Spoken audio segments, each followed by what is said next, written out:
game, scoring tries, making an impact. And I think whilst goal line defence wasn't a highlight for either side, Salford did have some free-flowing passing movements that made it, that could have been highlight plays if another day. But actually what was the highlight play in this game for me was when Inu took the kick for his first try, that great one-handed reach to take the ball from over the defender's head and run free to the try line. I mean, it was so nonchalant and just very Kristen Inu, to be honest, about it. But that was a lovely moment, I think, in the game. Yeah, there was Jackson Hastings proved again why he's on the radar of top club, why he's moving up, and why he is the difference for that Salford side and where he's put them where they are. I completely agree. Good win for Salford. Questions to be answered in that guff-smelling room that Hull FC find themselves sat within this week. Okay, moving on to Sunday's action. I'll take this one, so then you can talk about, if you want to, Hull KR. We'll first talk about Huddersfield hosting Castleford. It was 4-0 to Castleford at half-time, so a low-scoring affair, but it ended up 24-0 to the Tigers in front of 4,636.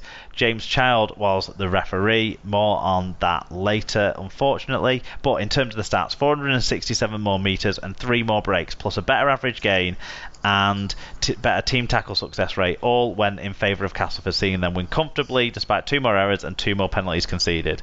Individually, Chase Blair with 162 metres, Jake Truman with 5 tackle busts and 160 metres, Dan Smith with 149 metres, and Greg Minikin with 7 tackle busts and 147 metres. For the losing Huddersfield side, Darnell McIntosh 113 metres, Jerry McGilvery 6 tackle busts and 118 metres, Lee Gaskell 118 metres and 3 successful offloads, but I think that was all coming out of their own end. Alex Mellor 56 tackles, 14 of which were marker tackles. First of the fan reviews, do you want to take us through that?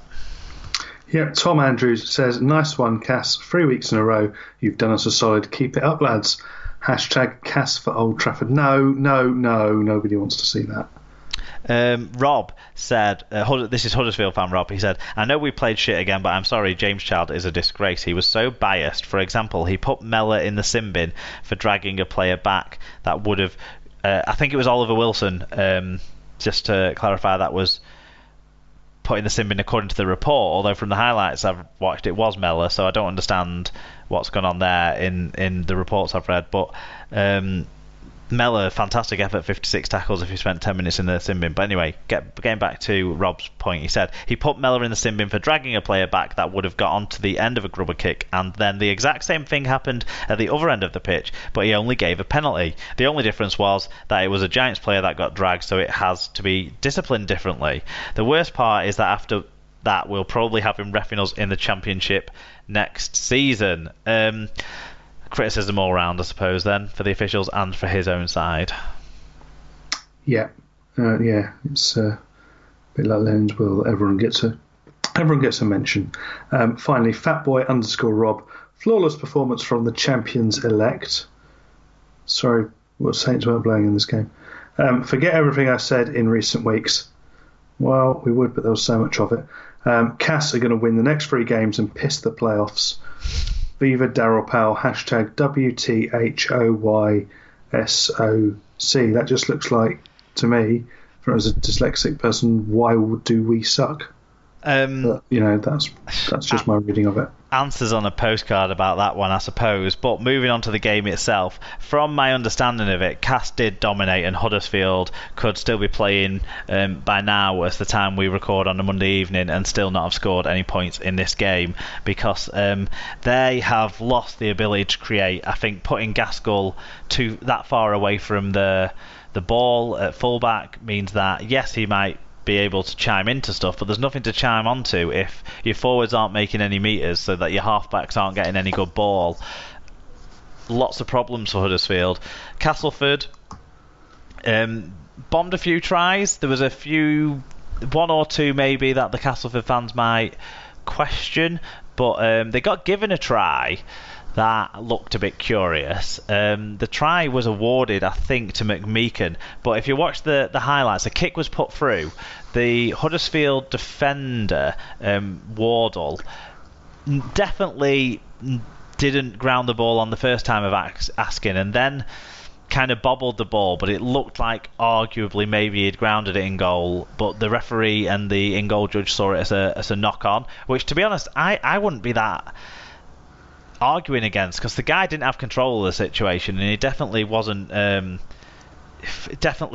really well, it was an error. Let's put it that way. It was an error. So I think sometimes it's just right to give it is remarkable. Errors. It is remarkable that it's probably the first time I've ever seen an in-goal judge actually bloody do something. So it's an in-goal judge that actually got involved and went and talked to the ref and had a word. It's the first time I think I've seen that in at least 3 seasons. Yeah, and it was all finished with Jesse Senilofeo powering onto a try, a really nice line. And to be honest, the highlights didn't show much of this game to make it look interesting, and that was maybe the most exciting moment because of the speed he hit the line, which was fantastic. And Cas fans will be very happy about having him back doing that at this stage of the season. But I don't know what the story is here, because Castleford seemed like buzzing after this game. Daryl Powell was emotional and dead happy about what he saw, but they only scored 4 tries against a team that are really out of form. I think the story more here is Huddersfield, and I feel so sorry for Wolford, because he's made some bad choices in terms of his selections. I guess his shirt sizes are pretty bad selection, isn't it? He's always gone 2 sizes too small. I just don't know if they make him that cover arms his size, Tim. He's a short man. His arms are pretty much as wide as he is tall, so it's difficult to find something that fits that size. But it's not just 2 carpet rolls under each arm, is it? It's 2 sort of scrumpy barrels. He's just huge. It's like, what is going on there? Well, I don't know how much he was involved in the recruitment, so it's hard to know how much criticism should be labelled at him. He's definitely in charge of picking the side, and he's not getting that right at the moment. But what can he do when they get field position and they just kick the ball dead rather than try and actually put on a play to threaten, or they pass the ball into touch rather than, I don't know, doing something that isn't passing the ball into? It just seems like the execution is appalling on the field.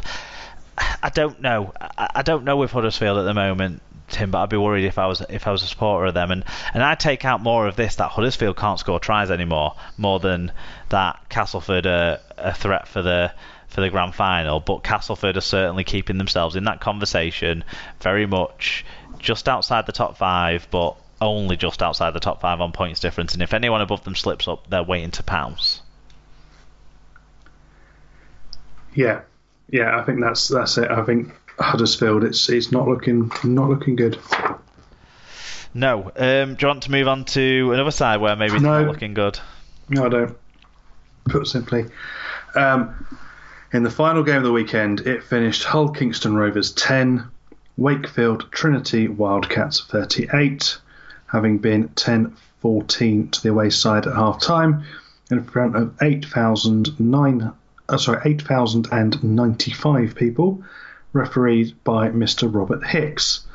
You have some statistics here that were a late submission. Yes, late in after we'd done the original rundown, because I don't wait up till midnight anymore on the night before the show.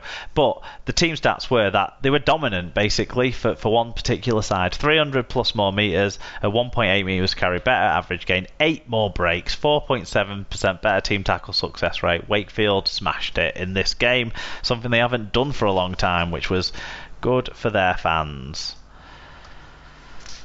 Individually, we had Morgan Escaray at fullback in this game for the Winnity Cats. 8 tackle balls, 185 metres, 2 clean breaks. Ben Jones-Bishop, 1 try, 6 tackle balls, 145 metres, 2 clean breaks. Reece Lynn, 1 try assist, 5 tackle balls, 106 metres. And Tyler Randall, who got big praise from his coach in the post-match on this one, 109 metres for him coming from the bench there. For the losing Robins, Ryan Shaw had 110 metres and Mitch Garbutt had a try and 102 metres.